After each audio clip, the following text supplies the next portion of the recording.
Hey everybody, so today I'm going to do video number 2. First disclaimer, do not use my videos to self-diagnose. I am going to be talking about my experiences with late diagnosed autism and ADHD. And so this video is about criteria A for in the DSM-5 for meeting autism spectrum disorder diagnoses. So I'll go ahead and read criteria A, which is not the easiest for me personally. I think this is where the majority of the struggles I noticed over the decades of not knowing. So I will try not to be emotional. But I'm going to go ahead and read the criteria from the DSM. So, criteria A states persistent deficits. I choose the word differences. Persistent differences in social communication and social interaction across multiple contexts or environments, as manifested by the following: currently or by history. And then all 3 of the subcategories must be present for a diagnosis. So criteria A1 is differences in social emotional reciprocity. 2, differences in nonverbal communicative behaviors used for social interaction. And 3, differences in developing, maintaining, and understanding relationships. So that's criteria A. So I am not going to give you some generic examples of when you can see these show up in someone with ASD. I'm going to give you my lived experiences. I'm also probably going to mention a lot about how the ADHD has affected or impacted my relationships and communications with others. So I'll probably be mentioning that when I notice those things come up, whether it's ASD or the ADHD or both, because they sometimes have some similarities and they also, again, have some opposing traits. So the first one I guess I'll talk about is a big one. And I'm also going to mention how it's different from neurotypical socializing and neurotypical communication choices. So I am going to be throwing some of that in so that you can see the differences. I guess one of the biggest things is that, like, for a lot of autistic people, we have rigid beliefs. Rigid core beliefs that just we think are inherent to us and inherent to everybody else. And that is probably one of the reasons why a lot of people who are autistic face so many traumas or even micro traumas, is because we discover that everyone does not believe the same rigid beliefs that we have. And typically ours, usually, not saying always, there are anomalies, but a lot of us do center our beliefs on honesty,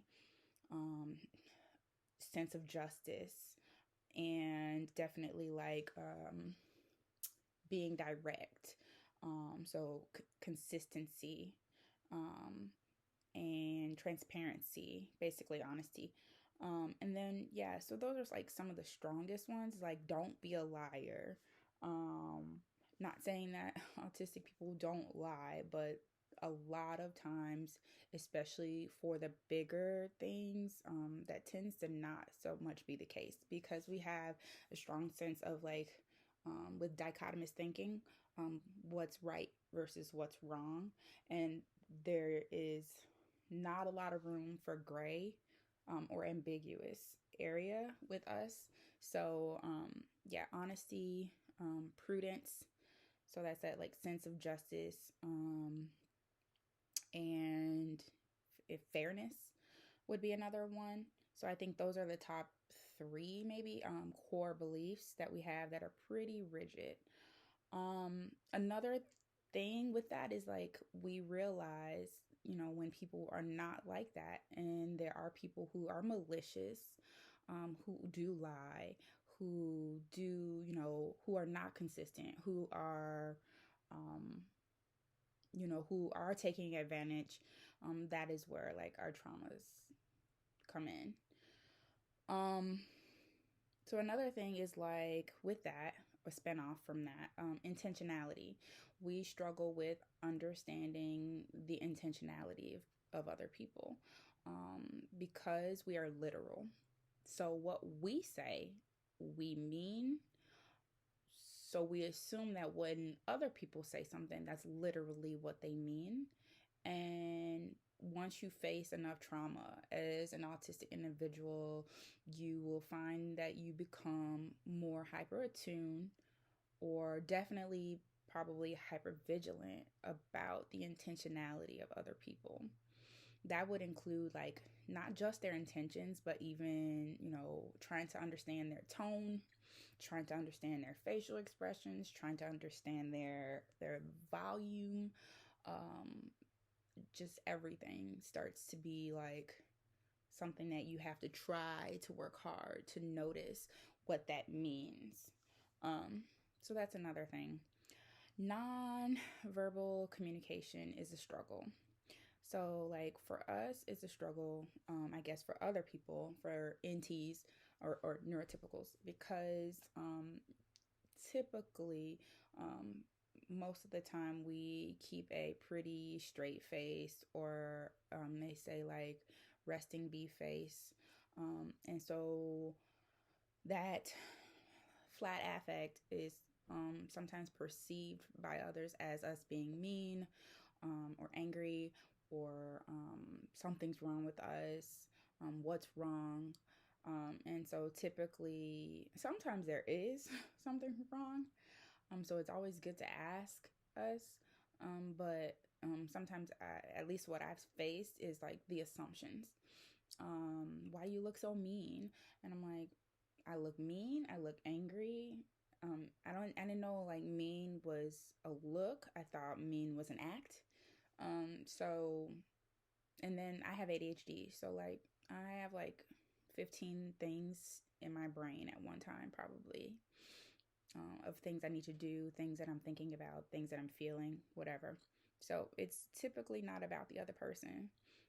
And it always helps to ask clarifying questions. On the flip side of that, we struggle with reading other people's facial expressions as well, and body language.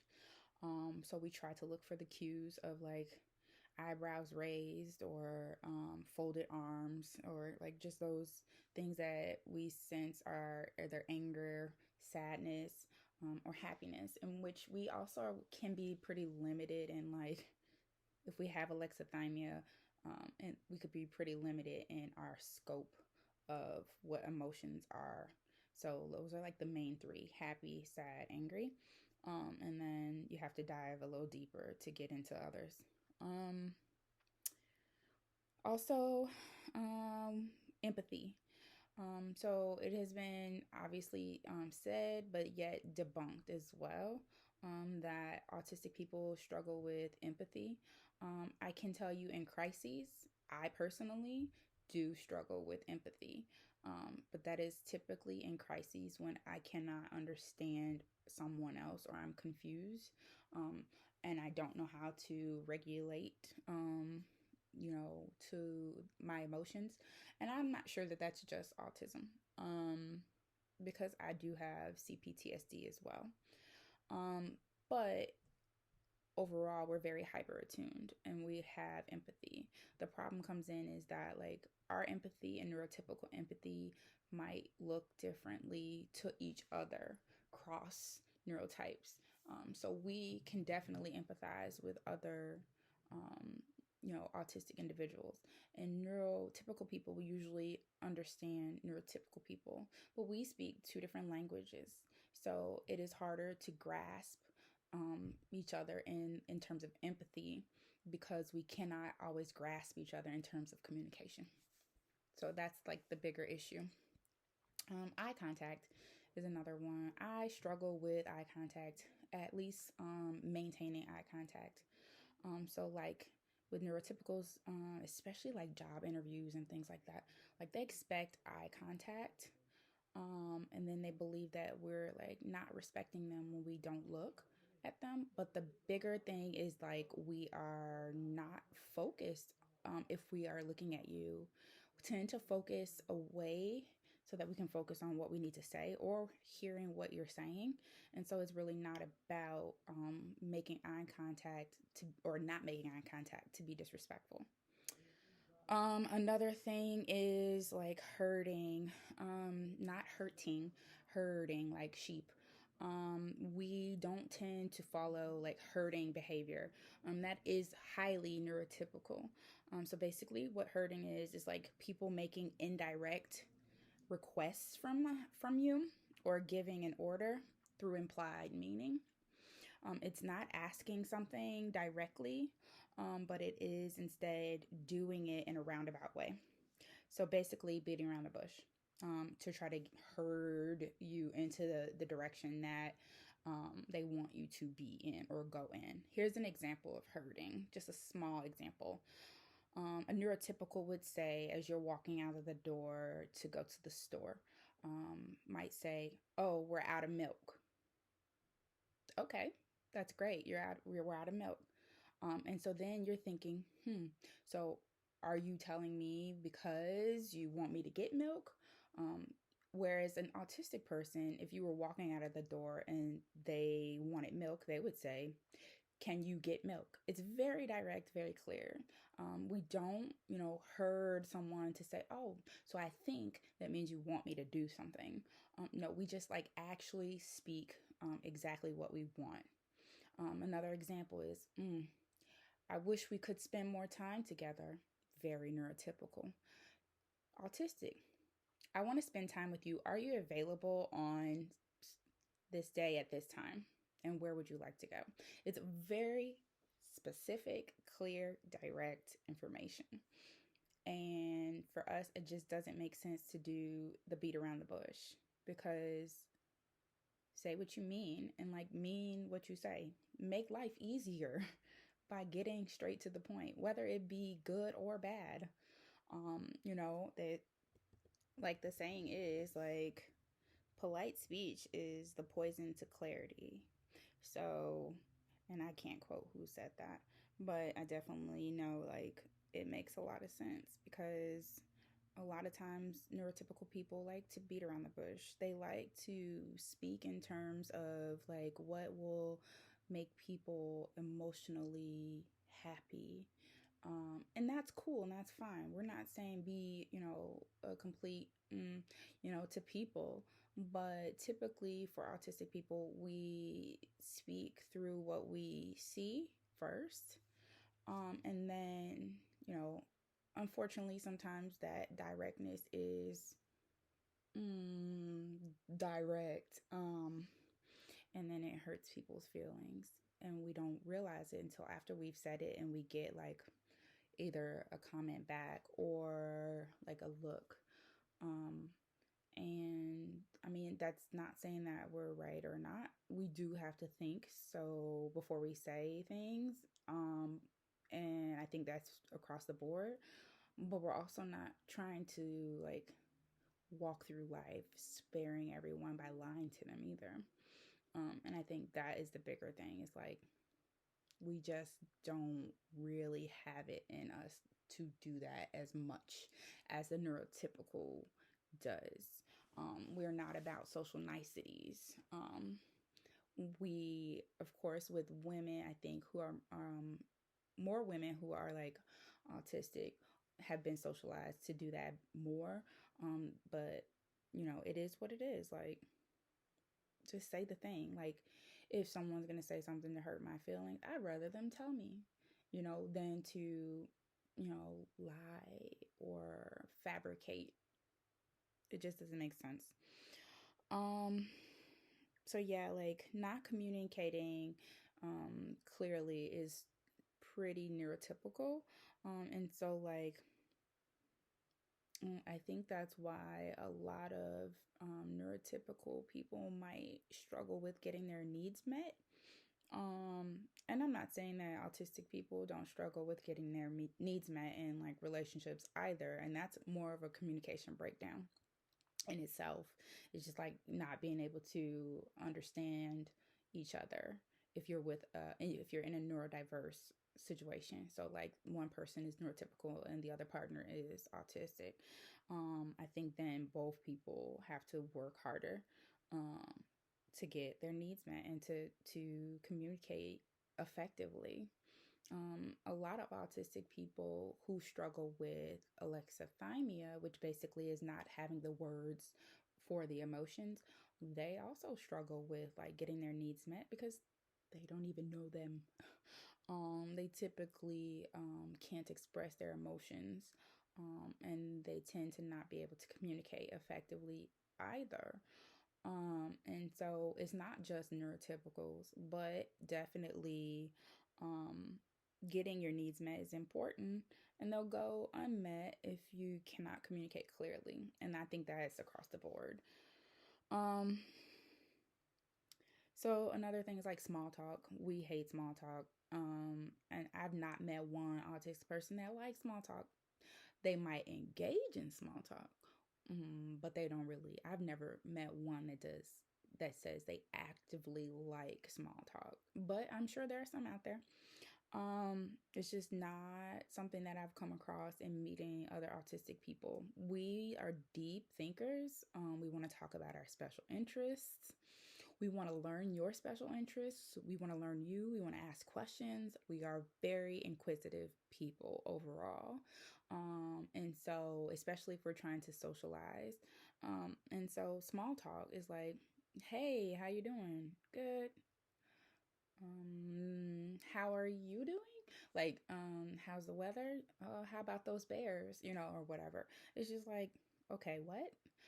So let's talk like some real talk because it's just kind of we just don't understand that the need or purpose maybe for small talk. Um, if we want to get to know you, we're going to really try, and if we don't want to get to know you, we're probably just going to speak and keep going. Um, Not really gonna make small talk. We just don't get it. Um, so again, like we're really literal. We also have an inability to then accept um, information that's not factual. I don't know how. I guess like fact checking. So like people will say things and then like if it's incorrect, we have kind of a hard time not correcting people. I know. But it's just like, for example, if people are talking about my special interests and they're talking about like psychology stuff, so anything from the DSM-5, and I hear like them talking and referring to someone like as a narcissist, that's like one of the things people always seem that like the first go-to word is narcissist for like every poor behavior that they see. No, there are specific things that narcissists do, and there are different types of narcissists, and they show up differently. And there are also borderline personality disorder people. So they show up differently. They run a completely different cycle with some overlap. And like I read the DSM-5. So I don't want to have to like fact check people, but like we really do like to correct people when we hear the logic that they have is flawed. And so that's another thing. And that's probably where we could have some situations with, not arguing, but like just looking like we're combative or a know it all, I guess, or something like that. And it's like, no, just check the facts. That's all. Very factual. Um, Perception versus reality is another one. So again, I said like when we look like we're angry or whatever, A lot of times I've gotten this at work, that you seem unhappy, you seem angry. Are you okay? Are you happy here? I'm just like, I'm not even thinking about you all. I'm here to do a job. Perception is not reality. That is a lie. Whoever continues to say that is incorrect. Perception is your reality. That is not the reality. And so I think that's the bigger mistake, is like, your perception is your opinion. And everyone gets to have an opinion. That does not make it a fact. So I think that's the bigger thing. Um, Another thing is like, and this is more with my ADHD, interrupting people talking. I can't help it. It's like when I hear you say something and boom, something pops in my head, and I'm like, ooh, I need to say this because I'm gonna forget. If you continue to talk, I will forget the point that I want to add to your conversation. So I think interrupting talking, that's more of my ADHD. Impatience, don't like repeating myself. Those are ADHD. Um, and ADHD can have some things that I think these things look narcissistic in nature. They are not. Although, let me remind you that we all have some healthy levels of narcissism. Some of us have unhealthy levels of narcissism. They are narcissists. Um, Tending to overshare is another thing, big for both autistic people and ADHD people. So why I either overshare, or I'm withdrawn and recluse and closed off and don't want to talk about it, and emotionally unavailable, which basically just means not going to tell you my whole life, not going to open up to you, not going to tell you everything. It's not really that I'm unavailable, it's just that I am sussing you. Um, so yeah, those are some of the things under like criteria A: reciprocating, that small talk, having struggles with communicating, not understanding intentions of other people, definitely, coming across as rude or mean, um, too direct, blunt. Yeah, so just the difference between us with NTs and, with being ADHD and autistic. Definitely some power struggles there. We also have a high need to control our surroundings, our environment.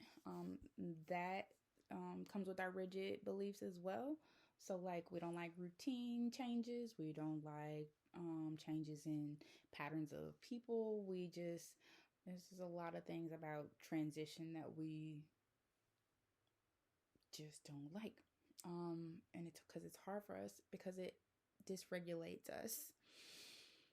So, yeah, we like comfort, we like stability, we like transparency, we like consistency. And that's just the way it is. All right, so that's my video for this time. I think in the next videos coming, if you send comments, I will address some more topics specifically. But next video, I think I'm going to talk about some of the outliers that are not in the DSM-5 for autism. And then I'll do another video strictly about how ADHD has impacted me in different ways. So I think that's all I have for you all today. Take care. Bye.